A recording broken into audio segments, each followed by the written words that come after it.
Hola, buenos días, buenas tardes o buenas noches. Depende del lugar en el que se encuentren en este momento. Aquí estamos nuevamente en nuestro canal LegalMex. Ya saben, tratando diversos temas educativos, jurídicos y culturales de México. En el video anterior habíamos hablado del padrón PNPC, los requisitos que piden algunos posgrados, y quedó pendiente decir que muchos de estos posgrados aceptan a estudiantes sin que tengan realizado el examen 3 ni el TOEFL.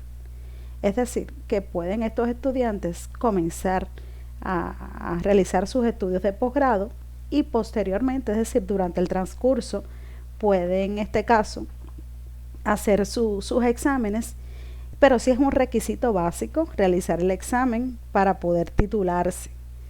Es decir, si no hacen el examen no se pueden titular. Entonces, bueno, como siempre, suscríbanse, denle la campanita, me dan sus opiniones, compártanlo si les gusta y ya vamos a comenzar este nuevo vídeo con un tema muy interesante. En este caso estaremos hablando de CONACYT, que es la entidad que apoya el desarrollo científico del país, que tiene programas nacionales, becas internacionales y programas para investigadores. En este caso nos vamos a concentrar en las becas, en este caso nacionales. CONACYT tiene un reglamento muy específico y bastante riguroso. Les dejo ahí la página, les voy a dejar el enlace en la página del canal para que lo tengan y lo pueden revisar con calma, pero sí es interesante de todas estas cuestiones que puedan leerse, por ejemplo, los derechos y obligaciones que tienen tanto los becarios como CONACYT.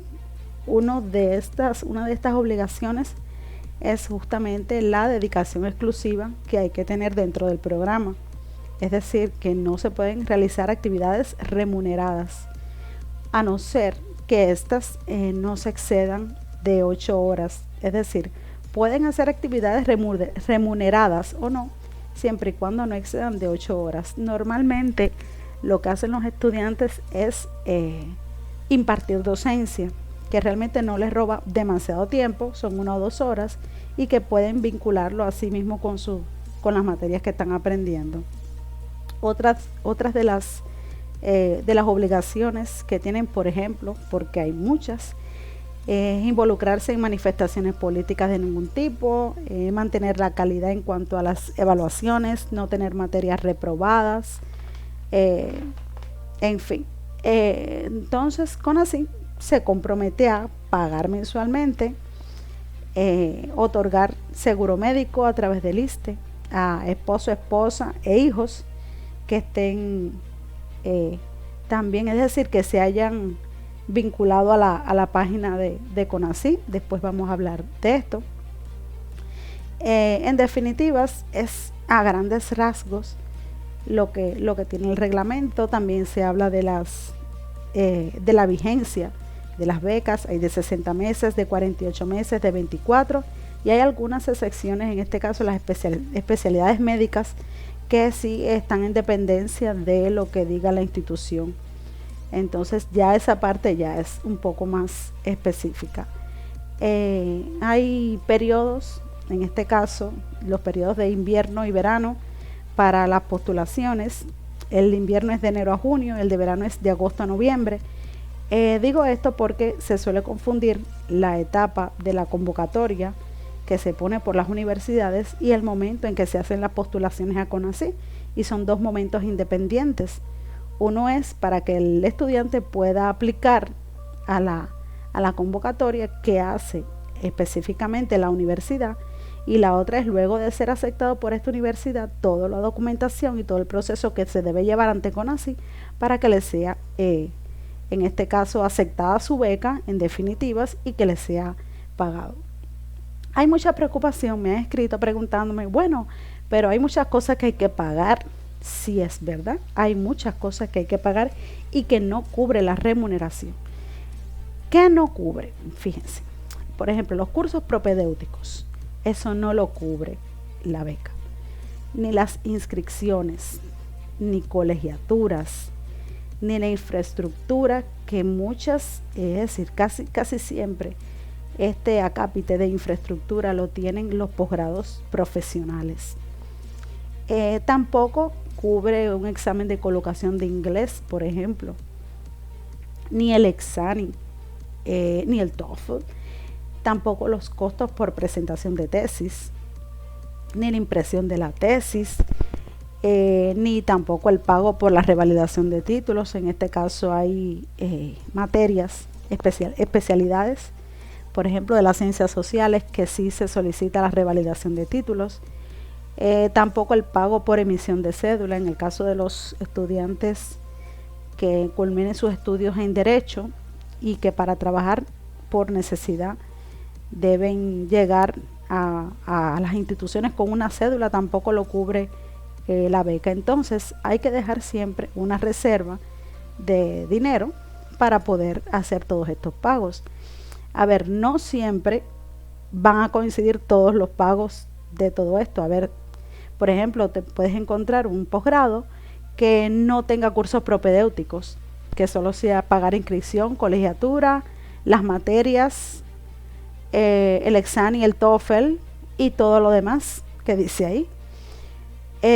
Hay otras que llevan cursos propedéuticos, llevan las materias, o llevan la infraestructura, la colegiatura, y hay otras cosas que no las lleva. Realmente el estudiante debe ponerse en contacto con la coordinación del posgrado para que ellos le expliquen cuáles son las cuestiones que debe pagar, para que exista claridad desde el principio y el estudiante no llegue perdido sin saber cuáles son las cosas que debe hacer. Entonces, yo siempre recomiendo que hay que tener control con el dinero, porque hay muchas cosas que pensamos que no hay que pagarlas y sí hay que pagarlas. Por ejemplo, un examen cuesta aproximadamente 700 pesos. El TOEFL cuesta unos de entre 1.200 a 1.600. Entonces sí hay que tener una reserva. Aquí pongo remuneración 2021. ¿Por qué? Pues realmente el pago varía cada año, casi siempre en incremento. Entonces, para el 2021 estos son los pagos. Para doctorado, 16.346,70. Para las maestrías, 12.260.02 pesos mexicanos. Y para las especialidades, 10.897.80 pesos mexicanos. Déjeme aclarar algo muy importante. A ver, México es un país que tiene salarios bajos. Y este salario está diseñado en función de que usted va a tener, es decir, va a poderse mantener en sus gastos esenciales durante la etapa que esté estudiando. No es para salir a viajar ni tener gastos excesivos, porque no se puede y no le va a alcanzar. Entonces sí hay que llevar a punta de lápiz las finanzas para no excedernos. Un asunto importante que también muchas personas dicen, bueno, ¿cómo voy a pagar todo eso que me ponen ahí? Cuando se termina el proceso de postulación para las becas, pagan retroactivo. Es decir, por ejemplo, si la persona entró a estudiar en agosto y le hicieron todo el proceso en el mes de agosto, en octubre pudiera estar recibiendo su primer pago. Pero ese primer pago se hace retroactivo, es decir, le pagan, por ejemplo, si es un doctorado, 16.346.70 por 3 veces. Y con ese dinero, con esa cantidad de dinero, ya va a poder hacer el pago de la infraestructura, de las colegiaturas, de las materias. Es decir, que no va a tener eso muchos problemas, porque realmente se va a poder realizar sin ninguna dificultad. Solo que cada semestre sí hay que dejar una reserva de dinero, porque si hay que pagar materias o si hay que pagar la colegiatura, sí debe tener ese dinero reservado. O en el caso de la infraestructura, que casi siempre es bastante grande, oscila entre los 12.000 y los 20.000 pesos mexicanos. Entonces sí, eso hay que tenerlo muy en cuenta para que no después no hayan problemas. También ya a partir de los 6 meses el banco puede otorgar tarjetas de crédito y eso ayuda mucho en la economía, porque realmente uno va haciendo gastos, tiene que rentar departamento, tiene que comprar útiles o una lacto con determinados requisitos que suele costar un poco, y entonces para poder desarrollar el posgrado como debe ser, uno debe tener ciertas condiciones, y en función de eso es que se hace este tipo de remuneración. También depende mucho esto del nivel o de la exigencia que requiera el posgrado. Es decir, un doctorado va a pagar mucho más, evidentemente, que una especialidad. Entonces,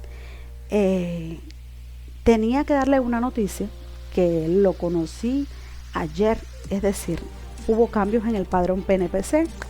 Se anunció la creación del Sistema Nacional de Posgrados que sustituye al PNPC. Es decir, no quiere decir que la información que di en el primer video esté fuera de lugar. No. Lo que se hicieron ajustes. Ya próximamente les iré dando alguna información, pero lo que hizo CONACYT era la necesidad de reorientarse a la formación de la investigación de programas de posgrado y priorizar algunas investigaciones que aporten, por ejemplo, a la solución de problemas como el deterioro del medio ambiente, la desigualdad tecnológica, la violencia contra las mujeres y la salud. Así que si tienen un proyecto de este tipo, pueden desarrollarlo muy bien, porque estas son las nuevas tendencias que va a manejar ahora los proyectos de CONACYT. Bueno, en el próximo vídeo estaré hablando un poco vamos a hablar de cómo se hacen los procesos legales, es decir, toda la tramitación para que un extranjero pueda llegar acá a México con una visa de residente estudiante. Vamos a hablar un poco del trámite que se hace aquí con CONACYT, es decir, dentro de la plataforma. Y bueno, si tienen alguna sugerencia o me quieren hacer alguna pregunta o se quedaron con dudas de trato de ser muy breve para que no se cansen realmente, porque es mucha información.